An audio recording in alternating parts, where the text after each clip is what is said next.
esteemed guests, dear parents, a very warm welcome to all of you. Parenting is not about being present or being perfect. It's all about taking out your time and attending this session for your presence. We are grateful to each one of you here. It's truly a joy to see all of you here today taking time out for something that truly matters, and that is our children. In the rush of everyday's life, we rarely pause, reflect, but today, a moment is to stop, reflect, and realign. Because parenting today has just changed. It's not just about raising children, it's all about understanding them, it's all about guiding them and supporting them emotionally. So today, it's not just a program, it's a journey of awareness and growth. It is often said, when the learners are ready, the teacher appears. And today we are truly fortunate to be in the presence of such guiding lights who understand not just behavior, but the emotion and the experiences behind it. Before every auspicious start and beginning, we invoke the divine light. Because light brings clarity, light brings peace and positivity. With this sacred thought, let us begin by lighting the lamp, invoking wisdom, harmony, and blessings. I now request our Vice Principal, Srimati Neeta Singh, Arya Gurukul Nandivali, and Srimati Debashri Mukherjee, Headmistress, St. Mary's High School, to escort all our dignitaries for the Deep Prajwalan ceremony.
The lighting of the lamp truly symbolizes the removal of darkness and the spread of knowledge and positivity.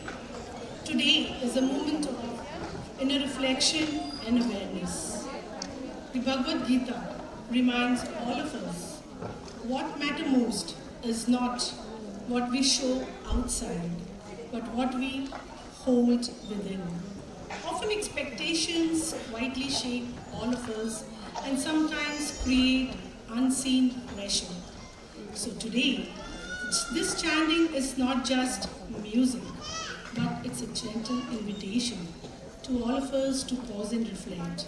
With this sacred thought, I invite the Chinmaya Sargam group of Arya Global Group of Schools to lead us through these beautiful verses with devotion and meaning. The chapter is called Purushottam Yoga. We are in the month of Purushottam Mas. Explore how Adhik Mas occurs, its significance, and how chapter 15 explores the concepts of guna, samsara, and its self, helping us shift and analyzing external situations to understanding the tendencies that define our wellness. Since the month of Purushottam Yoga is upon us, on the day of wellness, let us explore Purushottam Yoga together.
The verse introduces the metaphor of Ashwatha, the peepal tree, a powerful image for modern life.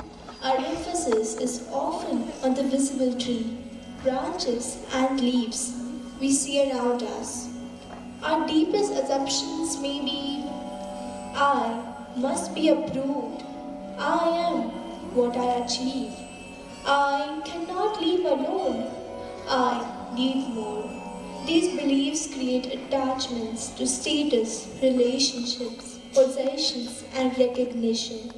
The leaves are the ideas we repeatedly focus on what we read, watch, and perceive.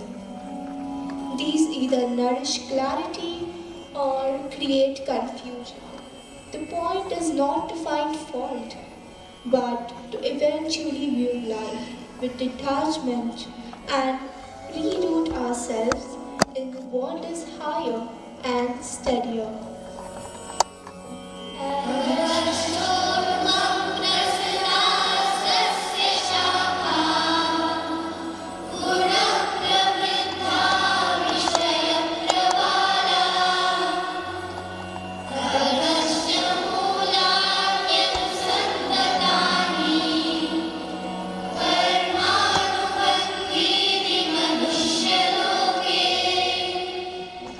As a reflection, consider what roots or habits keep us bound to repetitive patterns. In turn, what are shoots, the desires and distractions that keep appearing?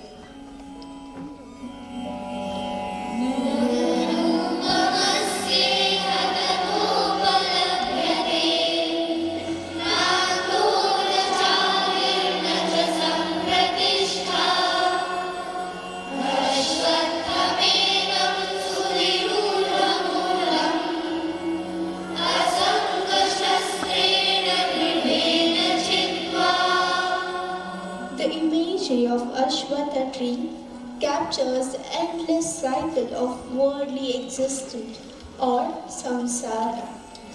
He was like Anadi, beginningless, Anta without end, Ada downward growing, and Sampradishta, foundation, reminds us that the true nature of samsara cannot be grasped through ordinary perception alone. This verse invites us to examine the hidden roots of our actions and cultivate the courage to let go when needed.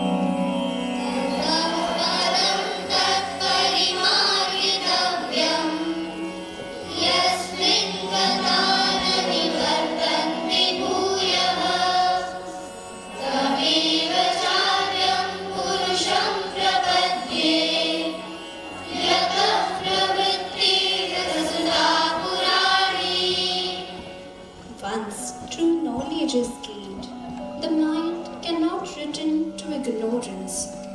The verse encourages us to direct our efforts toward realizing the highest goal, which is not mere achievements but knowledge.